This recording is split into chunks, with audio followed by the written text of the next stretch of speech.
Dans cette vidéo, je vous dévoilerai l'illusion du corps coupé de Rob Lake. Voici un récapitulatif rapide de ce qui s'est passé. Le magicien se tient d'abord au centre de la scène, tandis que son assistante vise sa taille avec un laser, donnant l'impression de le couper en deux. Ensuite, une chaîne descend du plafond, qu'il saisit des deux mains, et soudainement, son torse semble se désolidariser de ses jambes. Ses jambes se déplacent ensuite librement sur scène. Puis, elles rejoignent leur position d'origine et son corps se reconstitue à la fin. Alors, comment Rob a-t-il réalisé cette illusion sans utiliser les méthodes traditionnelles comme le faire en secret ou dans une boîte?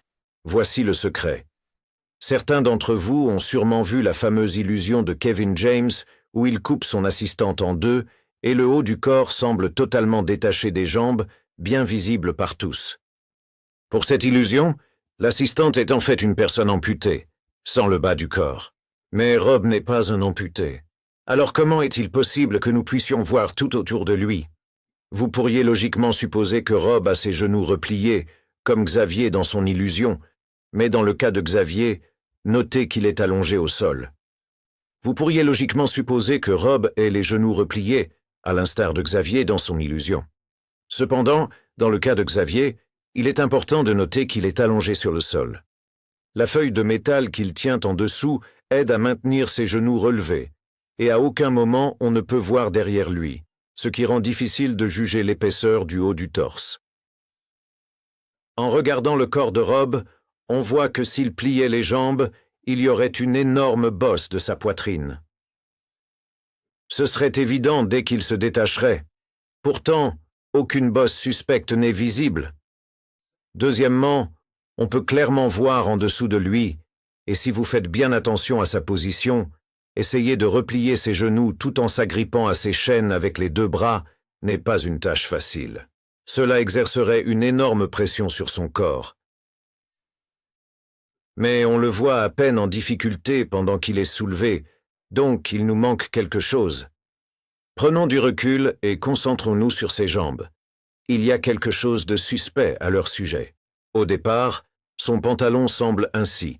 Puis, après un changement d'angle, il apparaît différent.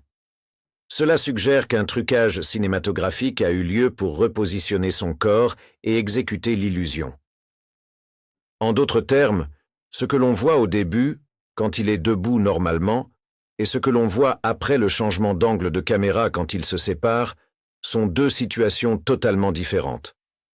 Étant donné que ses jambes sont vues en train de marcher et juguant par leur épaisseur, il est impossible que quelqu'un s'y cache, ce qui signifie qu'il utilise des jambes robotiques bipèdes.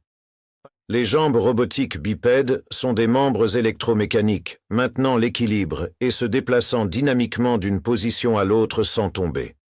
Malgré cela, nous n'avons pas répondu à la question cruciale. Où sont les jambes de Rob et comment sont-elles positionnées? Pour répondre à cela, revenons au classique, en particulier l'illusion de la femme qui disparaît, qui a été révélée par le magicien masqué.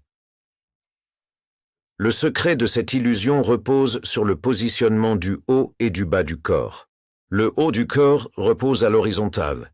La partie supérieure pend naturellement pour dissimuler le corps, tant de face que de côté. Pendant ce temps, un mur derrière aide à compléter la supercherie. Si Rob est aussi allongé, pourquoi ne voit-on pas ses jambes et pourquoi est-ce différent de l'illusion de la femme? Dans son cas, elle est stationnaire, tandis que Rob, dans son illusion, monte. Examinons l'environnement dans lequel Rob se produit. Tout d'abord, on remarque que le fond de la scène est très obscur et que l'éclairage est uniquement orienté vers l'avant.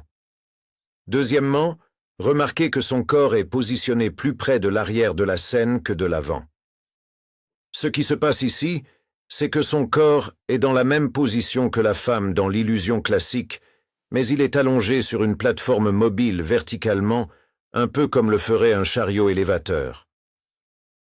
Pour dissimuler le reste de son corps, la zone allant de son dos au mur est couverte d'un tissu noir. Ceci n'est pas un tissu noir, mais du musu black, la peinture la plus noire du monde. Le but de l'emploi d'une peinture si intensément noire est d'éliminer les ombres, empêchant ainsi toute détection de formes ou de détails, même à grande distance. En gros, cela masque les contours de son corps lorsqu'il est allongé sur le ventre. Pour l'efficacité de cette peinture, prenons un exemple de la chaîne Action Labs. Il a peint une pièce entière en Musu Black et a allumé une lumière au-dessus de lui. Ainsi, rien ne se distinguait autour de lui. Quand il a détourné son visage de la lumière, ses traits et vêtements ont complètement disparu dans l'obscurité. Et pour être clair, l'ampoule qu'il a utilisée n'était pas faible. Elle était très puissante. L'éclairage du théâtre de Rob est uniquement dirigé vers l'avant de son corps, le reste étant très sombre. Maintenant, la grande question.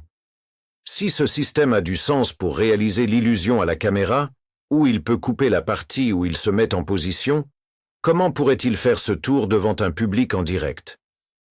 Nous voyons des réactions du public sur certains plans, mais notez ceci. Nous ne voyons jamais vraiment Rob Lake et le public au sein du même plan séquence, pas une seule fois. C'est parce que les plans de réaction ont été filmés lors d'un autre spectacle en direct. Mais supposons qu'ils doivent réaliser ce tour en direct. Comment s'y prendraient-ils? Ils devraient utiliser des rideaux. Qu'est-ce que je veux dire par là?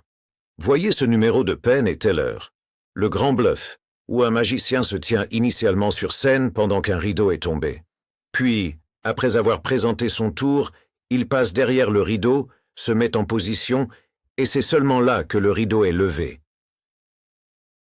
Rob emploierait une méthode comparable pour se positionner adéquatement avant de réaliser le mouvement où son corps se divise. Et si vous vous demandiez quelle illusion ce magicien a faite, c'était aussi une séparation de corps. Si vous souhaitez une explication du tour, dites-le moi en commentaire. Derrière ce masque, seule la vérité demeure. À la prochaine.